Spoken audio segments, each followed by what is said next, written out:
ನಟನೆಯಿಂದ ಉದ್ಯಮದೊಡನೆ ನಟಿ ಭವ್ಯ ಗೌಡ ಅವರು ಕಾಲಿಟ್ಟಿದ್ದಾರೆ. ಯಾವ ಉದ್ಯಮ ನೀವೇ ನೋಡಿ. ಈ ಹಿಂದೆ ಗೀತಾ ಸೀರಿಯಲ್ನಲ್ಲಿ ನಟಿಸುತ್ತಿದ್ದ ಭವ್ಯ ಗೌಡ ಅವರು ಪ್ರಸ್ತುತ ಕರ್ಣ ಸೀರಿಯಲ್ನಲ್ಲಿ ಹೀರೋಯಿನಿಯಾಗಿ ನಟಿಸುತ್ತಿದ್ದಾರೆ. ಇವರು ಬಿಗ್ ಬಾಸ್ ಕನ್ನಡ ಸೀಸನ್ 11ರಲ್ಲಿ ಬಿಗ್ ಬಾಸ್ ಫಿನಾಲೆ ಹಂತವನ್ನು ತಲುಪಿದ್ದರು. ನಟನೆ ಜೊತೆಗೆ ತಮ್ಮ ಸಹೋದರಿ ದಿವ್ಯಾ ಗೌಡರ ಜೊತೆ ಸೇರಿ ಹೊಸ ಉದ್ಯಮಕ್ಕೆ ಪ್ರಾರಂಭಿಸುತ್ತಿದ್ದಾರೆ. ಅದೇ ಹೊಸ ಉದ್ಯಮದ ಹೆಸರು ಹೌಸ್ ಆಫ್ ಫ್ಲವರ್. ಇದು ಒಣ ಹೂವನ್ನು ಬಳಸಿ ಹ್ಯಾಂಡ್ಮೇಡ್ ಬೊಕ್ಕೆ ತಯಾರಿಸುವುದು. ಭವ್ಯ ಅವರ ಅಜ್ಜಿ ಕೂಡ ಹೂವಿನ ವ್ಯಾಪಾರ ಮಾಡುತ್ತಿದ್ದರು. ಅವರಿಂದ ಪ್ರೇರಣೆ ಪಡೆದ ಅವರ ಮೊಮ್ಮಕ್ಕಳು ಈ ಉದ್ಯಮಕ್ಕೆ ಕಾಲಿಟ್ಟಿದ್ದಾರೆ.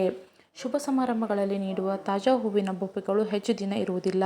ಆದರೆ ದೀರ್ಘಕಾಲ ಮನೆಯಲ್ಲಿ ಇಡಬಹುದಾದ ಒಣ ಹೂವಿನ ಬೊಕ್ಕೆಗಳನ್ನು ಇತ್ತೀಚೆಗೆ ಬೇಡಿಕೆ ಹೆಚ್ಚಿದ್ದು, ಕಸ್ಟಮೈಸ್ ಬೊಕ್ಕೆಗಳನ್ನು ತಯಾರಿಸಲು ಗಿಫ್ಟ್ ನೀಡಲು ಇದು ಅತ್ಯುತ್ತಮ ಅವಕಾಶವೆಂದು ಭವ್ಯ ಗೌಡ ಅವರು ಆಯ್ಕೆ ಮಾಡಿದ್ದಾರೆ. ಅವರಿಗೆ ಹೊಸ ಉದ್ಯಮಕ್ಕೆ ಬಿಸ್ನೆಸ್ಗೆ ಅಭಿಮಾನಿಗಳು ಶುಭ ಹಾರೈಸುತ್ತಿದ್ದಾರೆ. ಪ್ಲೀಸ್ ನನ್ನ ಚಾನಲ್ನ ಸಬ್ಸ್ಕ್ರೈಬ್ ಮಾಡಿ, ಲೈಕ್ ಮಾಡಿ, ಕಮೆಂಟ್ ಮಾಡಿ.